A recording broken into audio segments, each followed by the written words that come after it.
If you hold a supervisor position in state government, such as the many agencies throughout the state of Nevada, you know that certain leadership behaviors are essential to your success. But which ones? And how will you know if you are effectively growing competence in the areas you need most in your career? Often, the skills we need most as a supervisor aren't the ones that we are most enthusiastic about using. It's what executive coach and New York Times bestseller Marshall Goldsmith meant when he said, "What got you here won't get you there." In other words, the behaviors that made you a successful individual contributor, showing up promptly for work each day, getting along well with colleagues, delivering timely, accurate, and complete work, are no longer enough. Supervisors or managers need to add on an entirely new set of skills, often in areas that aren't yet fully developed. And for that, it's helpful to put our growth in the context of a helpful model. A few years ago, management expert Ram Charan coined the concept of the leadership pipeline. Charan and his co-authors used a pipeline as a metaphor for each level of management in an organization. The nomenclature of government is slightly different than Charan's audience, which was corporate leaders. But the pipeline concept is still very useful. You can see frontline employees or individual contributors at the base of the pipeline doing most client-facing work. Each turn in the pipe is like a leadership promotion with increasing responsibility. At each turn, the kinds of work required by the leader changes dramatically. By the time you get to the top, whether you're a corporate enterprise leader managing a large multinational, or whether you're an agency director overseeing multiple departments, the model still works. Professor Charan cautioned, however, that the most important leadership turn was the first one, between individual contributor and supervisor. The reason was that at this first turn, all supervisors are suddenly held accountable for a tremendously new, important responsibility: getting work done through others. That responsibility requires an entirely new set of skills, different competencies, and talents. Let's take a hypothetical example of Amy, a newly promoted supervisor with the state. She worked diligently for several years as an individual contributor, not ever managing or supervising anyone. Previously, things like punctuality, reliability, or simply expert knowledge of systems and procedures were enough for Amy to excel. Now that she's a supervisor, Amy is still expected to maintain her expert knowledge, but now she needs to add on expertise in entirely new competencies: prioritization and delegation of work, holding others accountable, project management and planning, motivating others, developing political savvy to help her boss and senior leaders confront new challenges or changes. If you are like Amy, you understand the concept intellectually, but might reject it unintentionally in practice. In other words, you know these new expectations of you exist, but you're unwilling to let go of the behaviors that made you successful. And that is perfectly normal. We all want to feel proficient and expert in what we do, don't we? Letting go of behaviors that made us successful only to take on new areas where we have to admit that we aren't yet fully proficient can be stressful or even frightening. For example, have you ever seen someone get promoted to a managerial role who continued to micromanage his team because he was convinced that nobody else could do the work as well as he could? All those years in the trenches made him feel like an expert, and that is a badge he wears proudly. He might even say things like, "It would take me longer to explain this to someone than to actually do it myself." A new manager like that intellectually knows that he's now expected to lead a team and get work done through others, but it's too hard to give up the stuff that comes naturally or easy to him. And he feels mentally exhausted at taking on the tough new tasks that he really must focus on.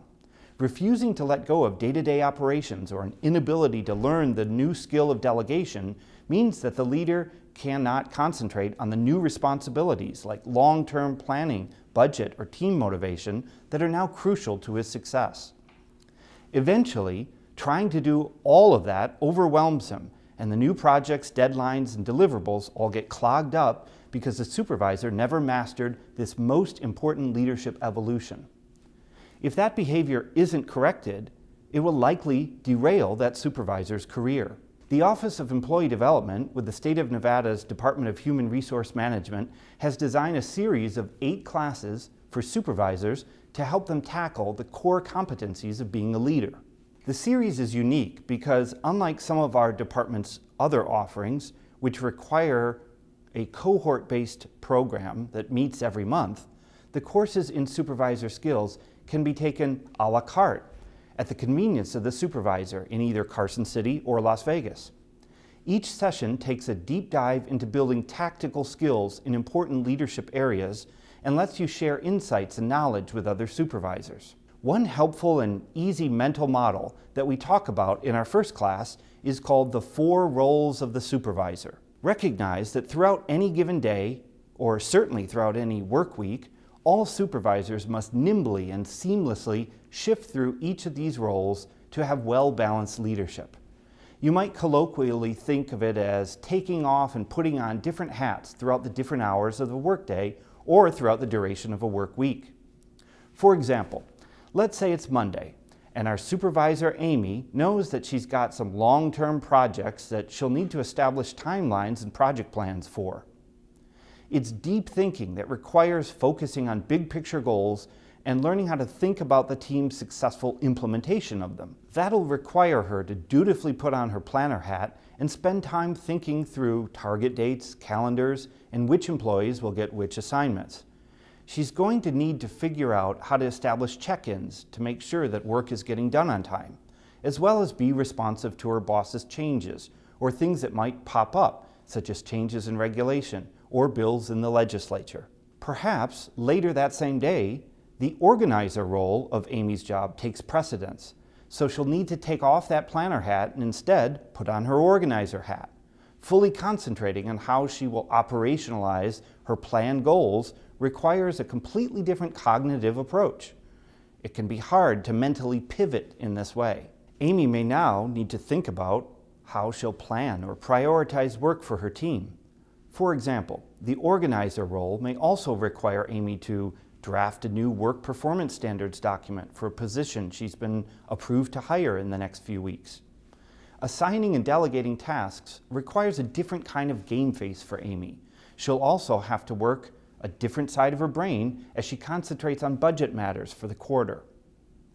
At several points during the week and for several hours, Amy will need to pivot again to a different role, leader.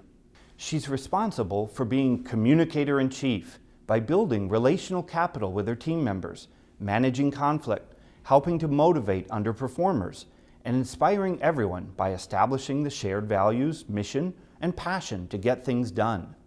In the leader role, she's relying heavily on what might be thought of as executive presence, looking and sounding like a leader.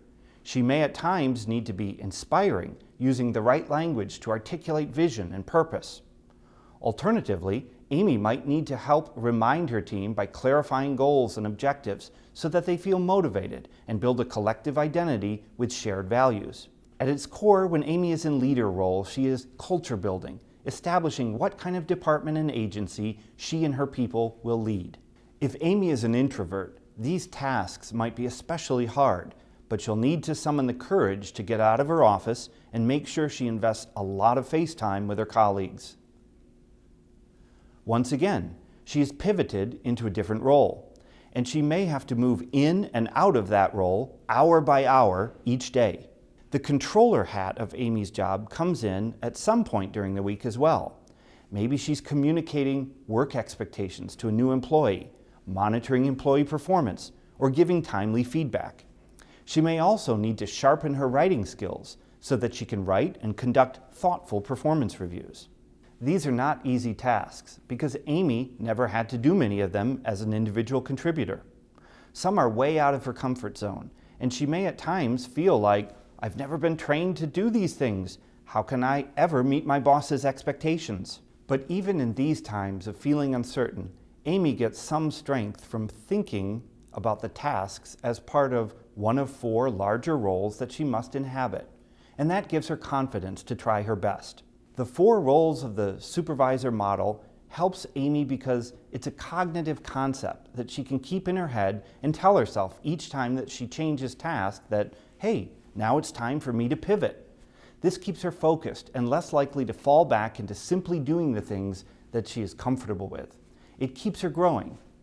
Whenever she looks at her calendar now, she sees more than just tasks to do. She sees different roles that she has to play across the many hours of work during an entire week. She knows that certain times she'll really have to put on her game face and focus on being in that role in order to fully get work done through others and be a successful supervisor. For more leadership tactics, take a look at a few of our other videos or enroll in one of our classes in either Carson City or Las Vegas. We look forward to helping you build your leadership strengths to make the state of Nevada a great place to work.